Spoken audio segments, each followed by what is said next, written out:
আমার লেখা একটি কবিতা আমার মাকে নিয়ে। মা, তুমি কল্পতরু, স্বপ্নমধুর, তুমিই জাগাও মায়া। তোমার জন্যেই পেয়েছি আজ এই পৃথিবীর ছায়া। তোমার পাশে জন্ম আমার, তোমার কোলেই ভূমি, কোনো বাঁধন ধরবে না আর থাকলে পাশে তুমি। জন্ম দিয়ে আমায় তুমি করলে যে মা ধন্য, তোমার পাশে তুচ্ছ আমি অতি যে নগণ্য। জন্ম দিলে কন্যারে তাই শৈলে কত ব্যথা, ছেলের আশায় পাগল সবাই কইল কটু কথা।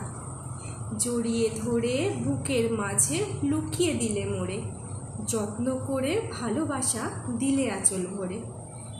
কেউ বোঝে না কষ্ট তোমার, সবাই যে দেয় গালি, তবুও তোমার স্নেহের আদর যায় না কভু খালি।